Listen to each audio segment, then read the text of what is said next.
How do you know if a shop has trained technicians or just burger flippers? Actually, there's no foolproof way, but here are some things to look for.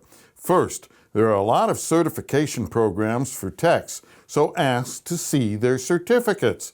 But that won't work in all those illegal back alley shops that don't have certified techs. So how do you tell if they know what they're doing? Well, you can't. And that begs a bigger question. Why go slumming in the first place? Yeah, I know, dirt cheap prices, but please use just a tiny bit of your common sense. Good car repairs are expensive. Remember, good parts cost more than junk parts.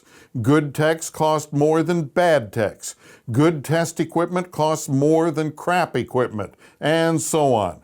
A shop that has skilled techs and quality equipment will normally cost more per hour, but will usually be better at diagnosing and fixing problems.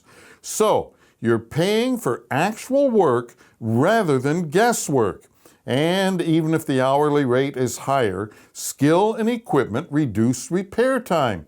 So, the overall cost is lower. Plus, quality shops usually sell better quality parts, which last longer, which means lower cost per mile and less chance of defects, so it's less likely you'll waste time going back for warranty.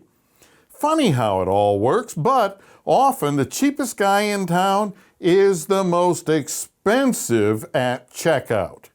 Anyway, other ways to tell if you're dealing with a smart tech or a dummy is by looking and listening. Look around. Is the shop generally clean and neat? No old parts outside or cars with missing parts sitting around like you might see in a junkyard? Is there a clean waiting area that's well stocked with creature comforts in case you want to wait for your repair?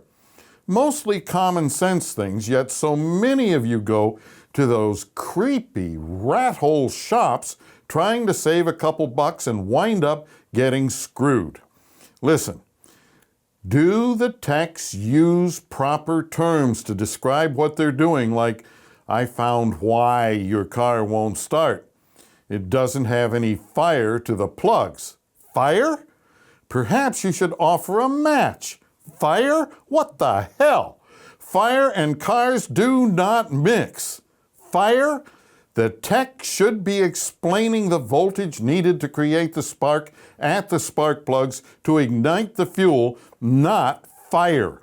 Another term the dummies use to describe electricity is juice, but they never tell you what kind of juice.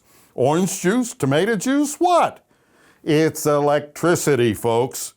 There are lots of slang terms used by techs who haven't spent time in a classroom.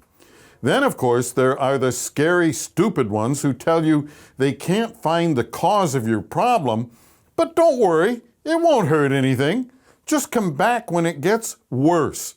Are you freaking kidding me? The I have no idea what's wrong part is valid, but the don't worry, it won't hurt anything part is utter insanity. After all, if you don't know what's causing a problem, how could you possibly know it won't hurt other parts and push the cost way up? Or, worse yet, how could this moron who doesn't know what the problem is possibly know it won't hurt or kill you? Hey, it's remarkably difficult to bring the car back if you're in a coffin after the bad part fails. So shop wisely.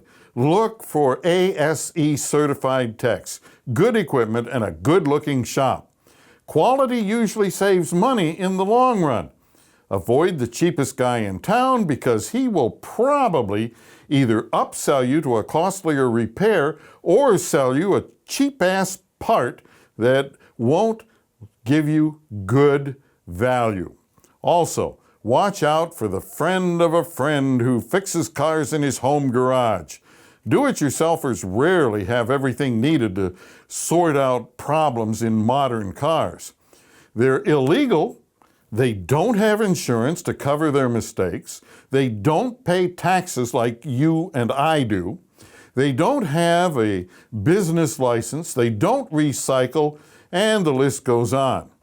Because backyard mechanics don't pay for any of your legal protections, they often make a lot of money, but they have zero to lose, and you have no leverage to make things right when they mess up your car. Yep, as the Pilgrim Fathers used to say, you, my friend, are screwed.